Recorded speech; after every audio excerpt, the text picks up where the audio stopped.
Ang atong pagbasa karon dugtong sa atong pagbasa sa nakaagi nga Domingo. Ang pagbasa sa nakaagi nga Domingo nag-ingon nga sa Jesus gikan sa magkalain-laing mga lugar. Dito sa laing mga lugar, sikat si Jesus. Pagwali nga ni siya, paminawan siya sa mga tao. Naghimo siya mga milagro na nalipay ang kadaghanan. Unya after some time, nag-decide si Jesus na muuli ngadto sa Galilea sa iyang hungto nga natawhan. Unya, pag-abot niya dito, kung asa siya nagdako, pag-abot niya dito, nisulod siya sa sinagoga. Tungod kay nabantog naman ang iyang ngalan dito sa gawas, ang mga tao gipili siya karon sa kanang Sabbath day nga siya ang magwali sa sinagoga. Unya pag-abot dito, iyang giabli ang scroll ni Propeta Isaías nga mao gihatag sa iya ha. Unya iyang nabasahan, ang Espiritu sa Ginoo anaa kanako. Unya ako ang gipadala sa Dios aron pagpasangyaw sa maayong balita. Ako ang gipadala sa Dios aron magtalwas sa mga tao, maghatag paglaom sa mga nawadan ng paglaom, maghatag kadasig sa tanan. Unya niingon siya, mao na siya ang atong pagbasa karon ang dugtong. Ingon siya, kining bahina sa kasulatan natuman karong adlaw, ingon sa inyong nadungog nga gibasa. Ang mga tao, ang uban nalipay, ang uban nag-question. Nalipay tungod kay pakabati nila nga naanagay ang magtatalwas nato. Pero na ay mga tao nga nag-question.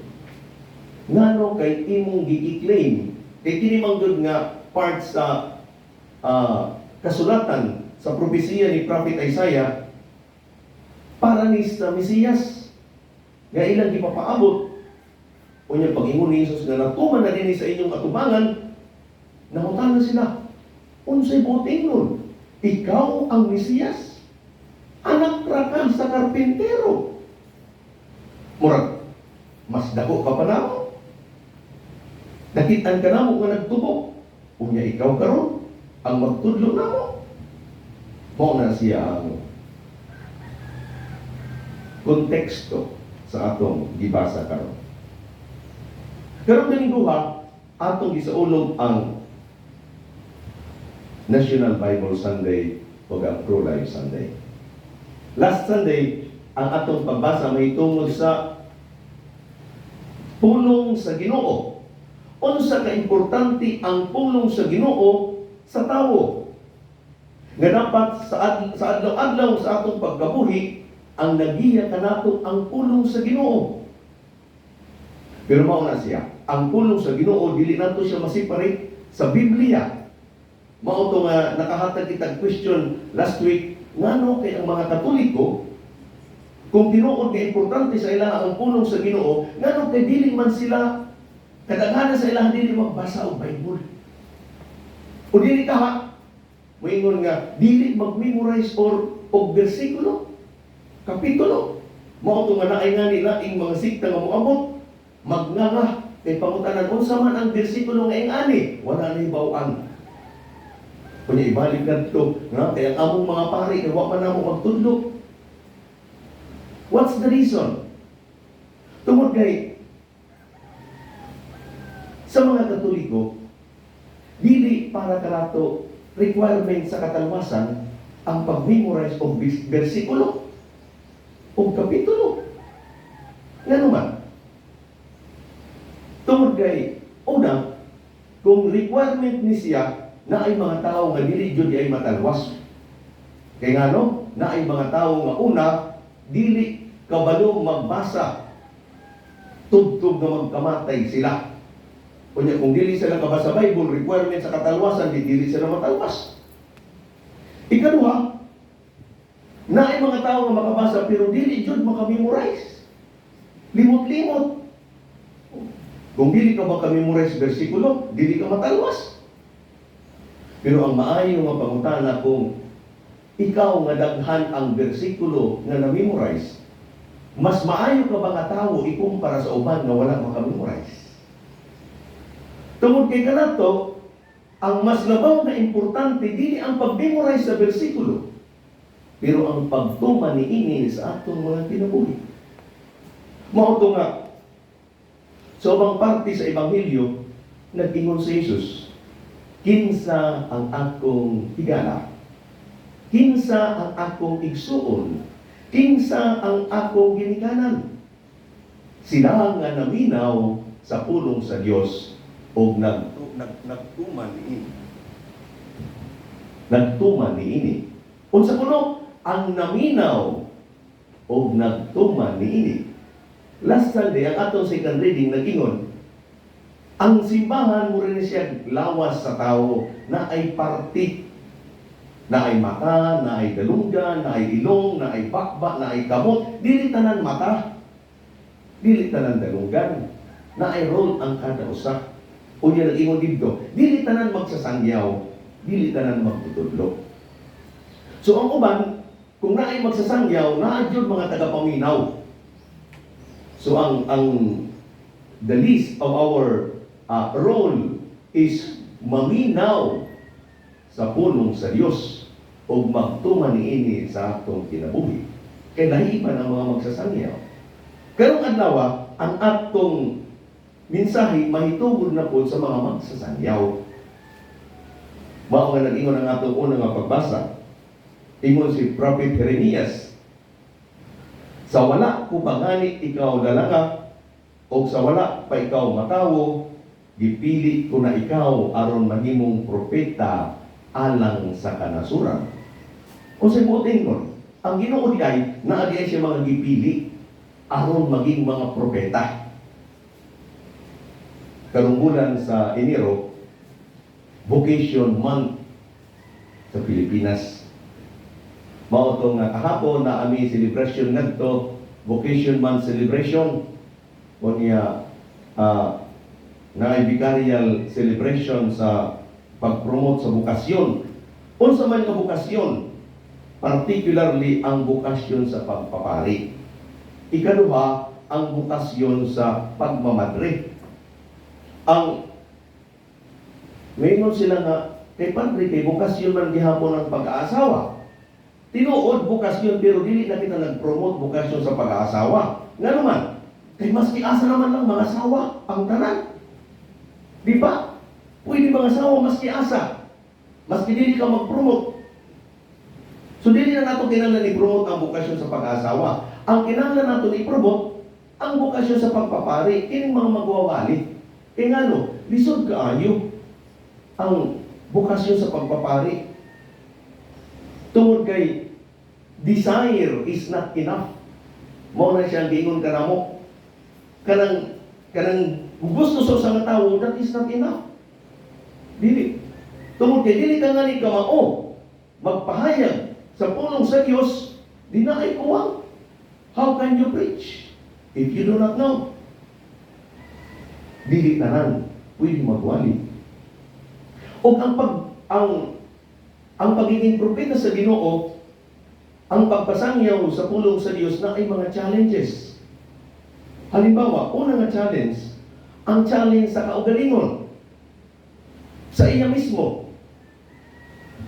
Ngadto sa pagpili kinsa ang pwede nato ipasunod sa bukasyon sa pagpapari o sa mga tao nga magsasangyaw sa pulong sa Ginoo. Una, ang atong problema, ang kalibutan na ay mga attraction nga maka-divert sa isip sa tanan. Nga imbis maka-adto sila sa bukasyon sa pagpapari, dili na lang. Mangadto sila sa langit mo nga pangutanan mo mga kabataan karon. O pagdakon imo sa mga imong gusto, mingon sila gusto ko magsiman, nga naman kay daghang kwarta. Mao na siya nga tungkol nga problema. Ngano ka sa man ang imong gusto pagdakon imo, gusto ko magdoktor, ngano man kay gusto nimo magdoktor kay dapog sweldo. Mao na. Ngano man sa man ang imong gusto pagdakon nimo, gusto ko magabogado, ngano man. Kay dali magdato. Mao na siya ang problema nato. Na ay kontra nga mga senaryo sa kalibutan. sa pagpapari, sa bukasyon sa pagpapari. Ikaduha, na ay mga tao nga kontra sa mga magpapari, sa mga gusto mo sunod sa bukasyon sa pagpapari. Kinsang mga nakontra na ay mga kining mga tao nga nanimba mismo, ang mga ginikanan mismo, ang mga Katoliko mismo. Kung sa na sitwasyon nga magkontra sila sa pagpapari. Una, ang problema nato, limitado ang anak. Tulo lang, duha, tulo, upat. Sa tulo nga anak, duha ang babayi, usa lang ang lalaki. Muingon na nga ni ang lalaki, mama, magpari ko, ang ilang reaksyon dayon, muingon nga, ayaw anak. Pikin sa pamay magpadayon sa atong angkan. Usa lang nga ni ang anak, kinsa pa man magpadayon sa atong business. Kinsa ang kontra? Kadtong mga namiminaw mismo, kadtong mga recipients sa pulong sa Dios. Sila ta ang nagkontra. Pero sila gihapon ang mga tao nga mamili. Mamili sa pari. Ano? Minsan naani ko ganahan ka ng pariah. Gusto ko kadtong pariah. Gusto ko dito. Kadtong maayo nga pari. Ang gusto na mo, tagaay kami ka ng pari nga hindot mag-eksplikar sa maayong balita. O niya, pangayuman nga ni siya kay kanang imong anak kay maayo man siguro ang imong pagpadako atong himuon nga pari. Oh, ayaw. Pero taga-imig pangayon pari. Asa man tamo nga? Kung dili mo gusto. Na ay mga challenges. Ikaduha, kung naa na nga ni, pare na nga ni, o na nga problema ang kaugalingon. Tungod, nagtingon sa Jesus, tell them what I command you. Unsa akong gisugo kaninyo, isulti sa uban. So, unsa ang misyon? So, sa mga magsasangyaw siya sa pulong sa Diyos. Unsa ko nang iyang ipapasabot sa mga tao? Ang pulong sa Diyos na ay mga tao nga ang ilang gisasangyaw dili ang pulong sa Diyos. Ang ilang mga kaugalingong mga pulong. Nag-ingon diri nga ang atong ipasabot sa mga tao ang maayong balita. Na yung mga tao nga i-inform ka nato dili ang maayong balita.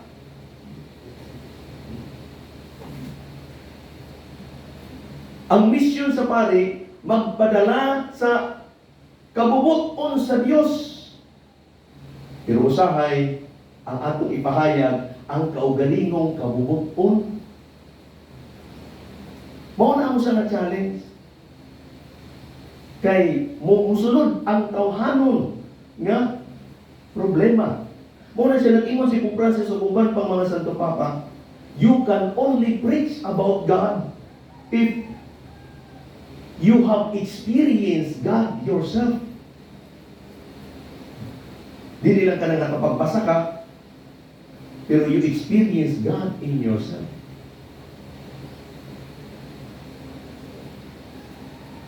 Ikaduha, nag-ingon ng usang author, you have to balance between honesty and kindness. Kaya na ay mga tao nga honest, pero dili kind.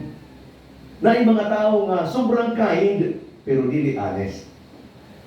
Unsa ang sitwasyon? Halimbawa, na ay mga tao nga tungkol sa ilang ka-honest, they will tell you all the truth with all those brutal words and destructive words. Basta ayaw ko labot, basta gisultihan lang ka sa tinuod, makunsa ka diha, basta nagsulti kong tinuod. You are honest, but you are not kind. You are not helping, you are destructive. Naay naman mga tao nga, kind sila.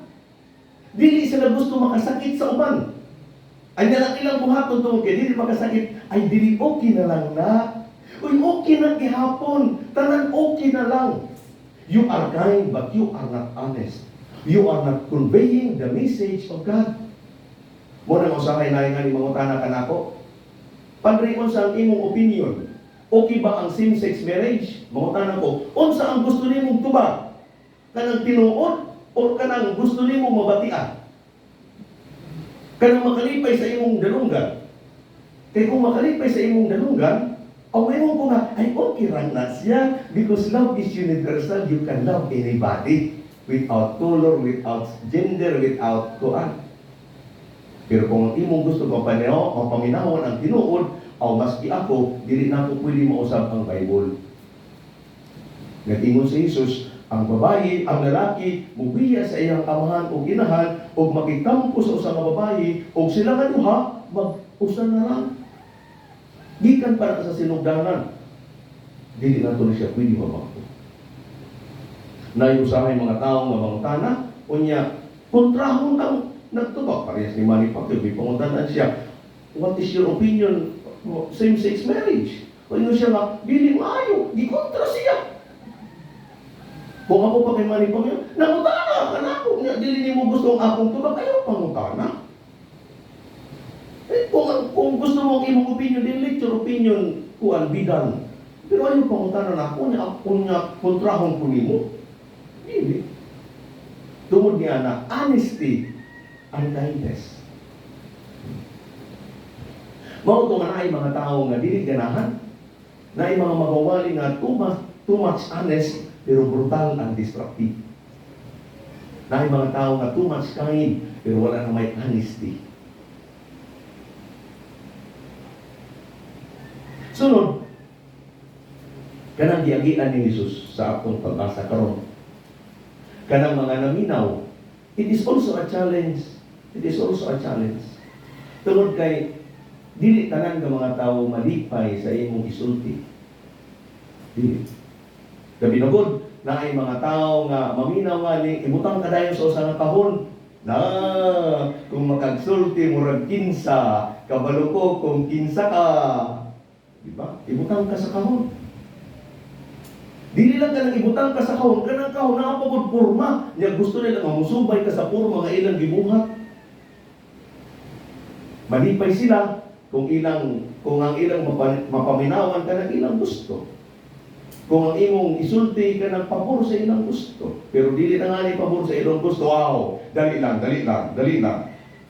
Gamito na nga ni ka ng mga words nga tagaan ka na nga niya lain ng mga names. Tawag na ito naming names. Ngayon na nga ni sila, ayaw hingalimot nga ang imong pamilya ay ani. Murag tinag Jesus, panday ra ka. Ayaw hingalimot ni anak. Nga kay ingana, kanang we put names and we put person in a box. Tungod kay, actually giving names is part of dominion.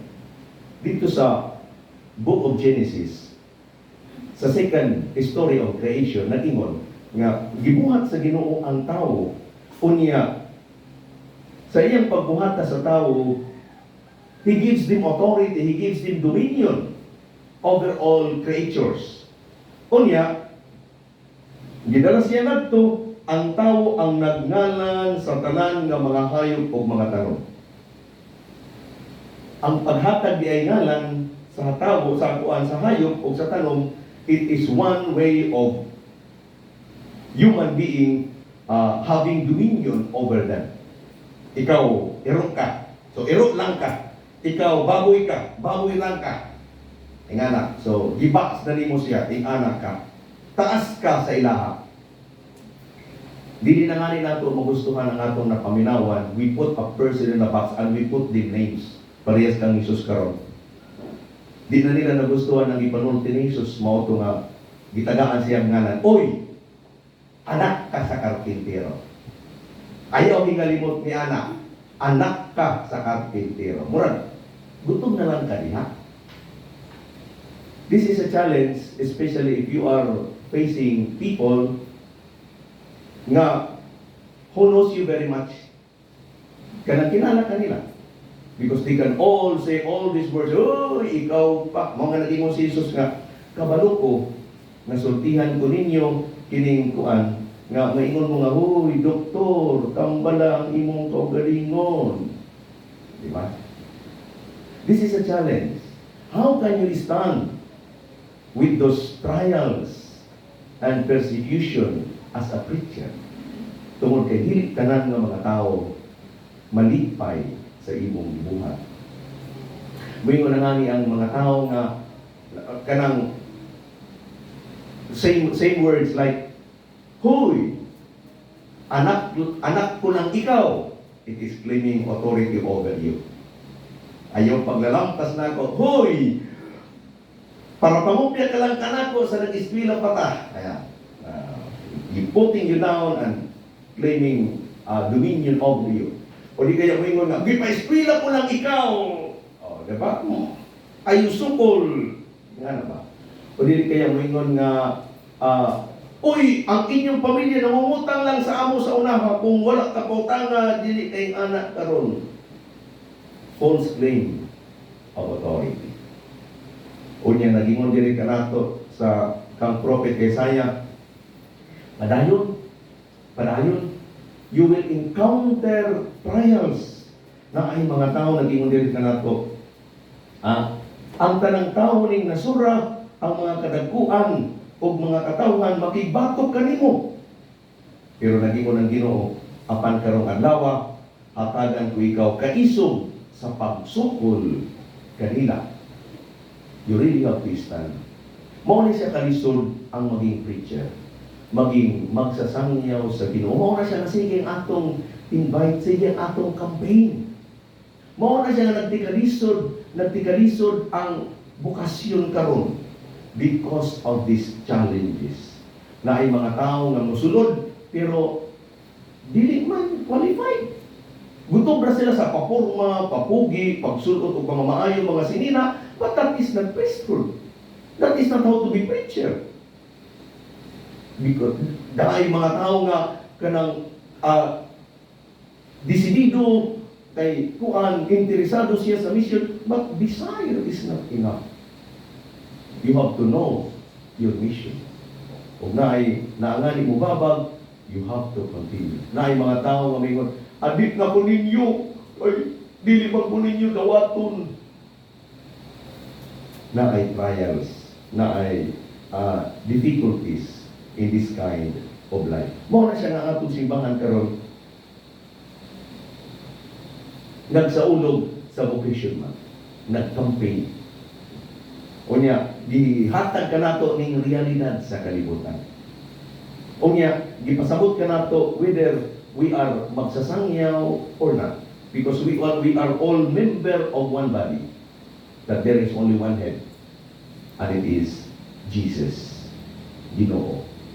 Sa atubangan sa Ginoo, yes, we are all sinners. Pero sa atubangan sa Ginoo, God will not put us in a box and limit us in that. Tungod kay ibalik-balik ka nato, you are a child of God. Anak ka sa Diyos. Anak ka sa Diyos. And because of that, you have to shine. Kinahanglan mo mutubo. Kinahanglan ka magdako. And anybody who will suppress that development is actually nagpupuntra sa kabubuton sa Diyos.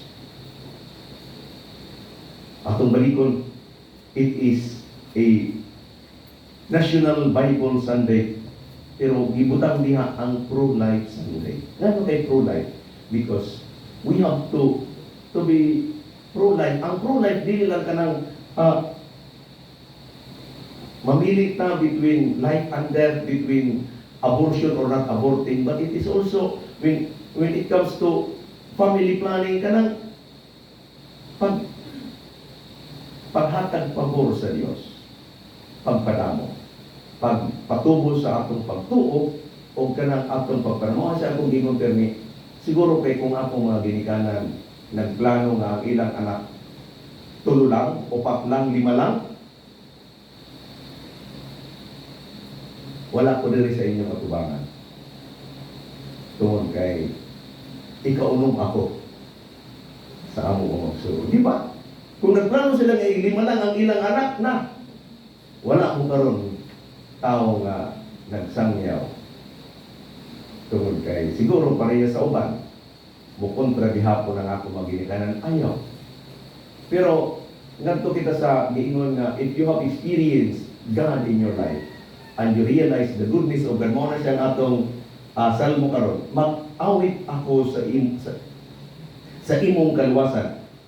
I will sing to you, my God, because of sa imong gahom kanang pagtalwas kanamo. When somebody experience God, ma-realize niya the goodness of ang pag-silbi sa Dios. Ako naruduman ang akong amahan. Nagsulti siya kanamo nga sa batanon pa siya. Parehas man sa uban na siya yung mga adventure sa kinabuhi. In fact, ang akong amahan membro sa fraternity. Initiator na siya kaugalingong paddle. Mga bagong mga musunod, silang mag-initiate sila mag-paddle. Pero sa ninyo na siya, naan ang iyang mga anak.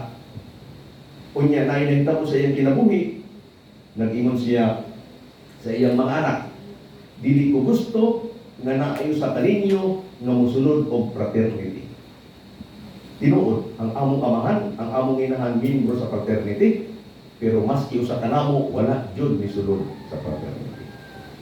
Kunya, tingon ang akong amahan, kung ako lang nahibaw-an ang gugma sa Ginoo, sa una pa, pareha sa akong pakasabot karon, basi kung nagpari ko. Ihalad na ko ang akong kaugalingon ngadto sa Dios. Ngano kay nakaingon nga ing anang akong amahan tungod kay naka-experience sa iyang kinabuhi ug na-recognize niya ang gahom sa Dios sa iyang kinabuhi. Mo na sa naging kita rin. Ang tao lamang na naay tinuod nga experience sa Dios, siya lamang ang makag-appreciate kanang bukasyon sa pagpapari. Kanang you can offer your life to God. Unya wala kay pilion maski pa babagan ka sa kalibutan sa tanan ng mga allurements, because there is nothing more important, more valuable in your life than God. Pinautunta, magdaghan ang atong mga bukasyon, ganito ang bukasyon sa pagpapari. Unya ampo kitang tanan, makagdayaw kitang tanan sa Ginoo. Murag atong salmo karon nga nagingon, mag-aawit ako sa imong kaluwasan Ginoo.